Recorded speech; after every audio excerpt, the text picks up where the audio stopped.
had a great tribute to a great man, a great, wonderful guy. So I hope you liked it. You know, Doug, if you have any energy questions, we're ready. At the end of the ceremony, Mr. President, you and Erica shared a moment. If you don't mind me asking, what words did you have for her? Well, I've gotten to know her over the years. She's great. You know, Charlie always used to say she's very smart. He would always say that. You don't necessarily say that about a lot of people, but he always felt she was. And she's got a good heart, and, you know, she's got a shot at making it even more special if you think about it. She's going to do good. I think she's going to do a good job. That's a hard thing to do. You know, it's one thing to make a speech, but with that, for her to make that speech, because I had a really good relationship. Mr. President, I'm with Turning Point USA. We just want to say thank you for being there. Thank you for speaking, and we offer our deepest condolences because I know Charlie was a friend of yours. Well, that gentleman right there was pointing at you, and I like his question. So that means he thought you would, or make a statement just like you. They're married. Are you married? Yes. Congratulations. When did the ceremony take place? It was I was just wondering. He's a great guy. He is. He's the best. I was just wondering because there are a number of spots in and around the White House that are named after specific people. I was wondering if you would be considering naming something after Charlie to honor his legacy. Yeah, there are different little areas.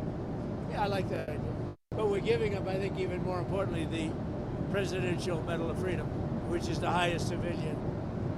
I guess they say, you know, if you think Congressional Medal of Honor is for military, and this is for the civilian. So that's a great tribute to him.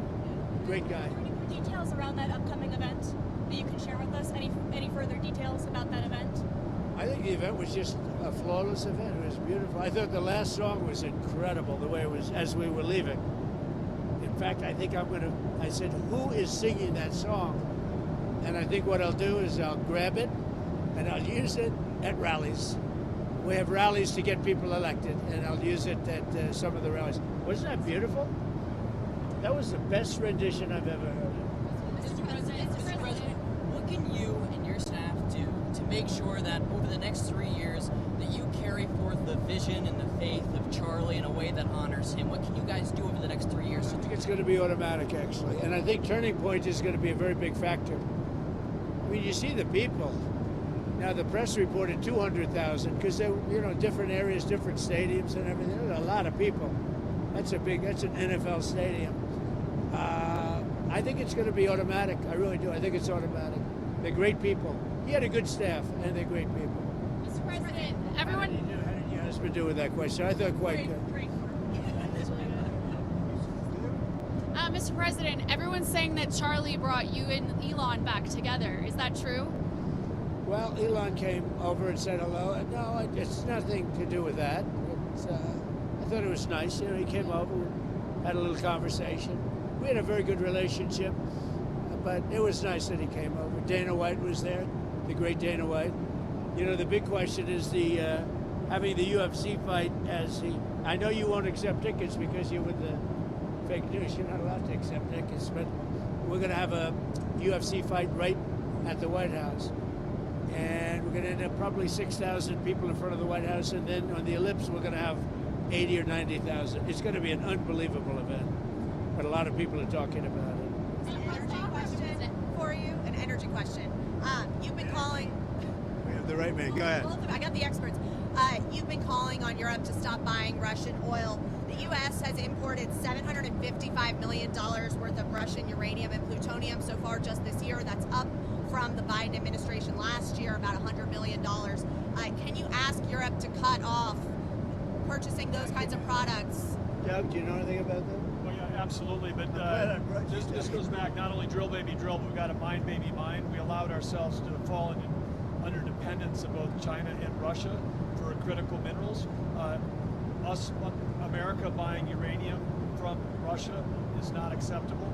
And so we're working very hard, Secretary of Energy Chris Wright, myself, to make sure that we've got a plan so that the United States can get back into domestic enriched uranium production as quickly as possible.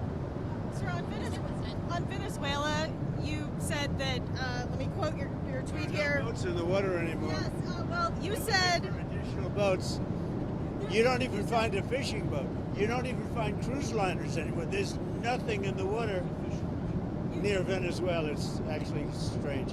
You know what that means? That means there are no drugs coming in. You said that the price they'll pay will be incalculable if they don't take people back. I did say that. What does that mean? Well, you're gonna have to figure that out.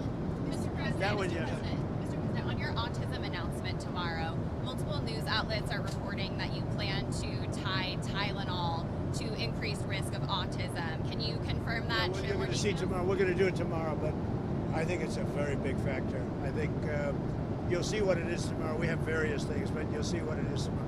I think it's going to be a very important news conference, and we want things to take effect immediately. You know, if there's a question, even if there's a question, you just do it, right? But great research has been done. You know, when you think, if you think that, let's say 15 years ago, they had 1 in 10,000 that were born with autism, and now it's, think of it, 1 in 12, 1 in 10. Boys, 1 in 10 or 12. Two different studies. Girls, it's 1 in 20. Can you imagine 1 in 20? And let's see, 22 years ago, it was 1 in 20,000. But it got down to 1 in 10,000 about 17 years ago, and now it's 1 in 12. Actually, boys are 1 in 12 and 1 in 10. I mean, can you imagine 1 in 10? And it was 1 in 20,000? So there's obviously something artificial that's really wrong, and we think we know what that is. Are you planning to announce any link between vaccines and autism? Tomorrow. Vaccines are very interesting. They can be great, but when you put the wrong stuff in them, you know, and you know, children get these massive vaccines like you'd give to a horse. Like you'd give to a horse. And I've said for a long time, I mean, this is no secret, spread them out over 5 years. Get 5 shots, small ones. Did you ever see what they give? They give, I mean, for a little baby to be injected with that much fluid, even beyond the actual ingredients. They have sometimes 80 different vaccines in them. It's crazy. It's, you know, that's a common sense thing too. It's like you're shooting up a horse. You have a little body, a little baby, and you're pumping this big thing. It's a horrible thing. So I've always felt that. But we'll be having a big discussion tomorrow about autism. Mr. President, your son had a very welcoming message today, welcoming people to the Republican Party. Love of country, love of family, love of God. So I asked you, what did the Democrats stand for at this point? I think chaos, confusion, anger. They're losers. They don't even want to extend the opening. We have a very successful country. If we gave them everything they wanted, they're deranged. If we gave them everything they wanted, they wouldn't extend, in my opinion. You know, they say, oh, they want to meet with me. It's nonsense, but I'll meet with them. But no, they're angry, and they took a big loss, and they're doing worse now than they were during the election. So, you know, they're doing very badly. I don't think, actually, I think they stand for chaos. They stand for nothing. Mr. President, I'm with the Daily Wire, and we've been doing a lot of investigating up with these transgender shooters. We reported on Friday that the Kavanaugh attempted assassin actually identifies as transgender, and we just wanted to get your reaction to that and see if you had heard.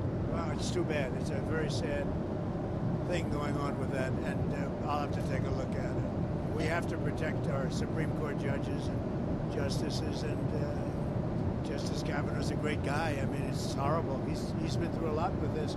All of them have, in a way. They didn't give him the proper protection, and we are giving. You saw what, you know, numerous bills, but we just passed another one. We have to protect the Supreme Court. We have to. And on that same note, there's been so many different shooters who either Charlie's killer lives with a guy who's transgender, the Annunciation shooter was transgender, the Covenant shooter was transgender. Should the FBI be investigating transgender extremism? You know, we're looking at that, and it seems like, you know, is that just a, you know, what's the reason for it? Yeah, there seems to be something, but we're looking at it very strongly. Something seems to be going on, but you can't make that statement yet. Mr. We're looking at it very closely. Mr. President, back in 2020, 2021, you were banned from Twitter, Facebook, basically every single platform on God's green earth, sir. And now, many people on the left want to throw out cries about First Amendment claims after Jimmy Kimmel's show was canceled. Do you find it hypocritical, sir, after what they did to you? I did his show before I ran for politics. I did his show many times, and he was never one of the top people. Do you remember during the Academy Awards when he read my truth just before giving out the Best Picture award? And I said, and what he read was that he's the worst host in the history of the Academy Awards. Look, Jimmy Kimmel suffers from two things. First of all, he said a terrible thing about Charlie. But he also suffers from the fact that he's got no talent and he's got no ratings. A deadly combination. That's deadly. Right? When's the National Guard going to be arriving in Memphis? He said they'd be coming soon. Yeah, very soon. And we're going to straighten that up, just like we straightened out Washington. And we're not letting Washington go, by the way. We're not letting. If we didn't go there, Washington right now would be leading the nation in crime. I mean, D.C. leading the nation in crime, and we have it down. I mean, it is a beautiful thing. And everybody and every person I meet is saying, "Thank you, sir." They don't care whether it's a National Guard. They don't care what it is. They're not being raped, mugged, shot. Washington, D.C. is now a very safe city. And you know what? I drove through it yesterday. You probably saw.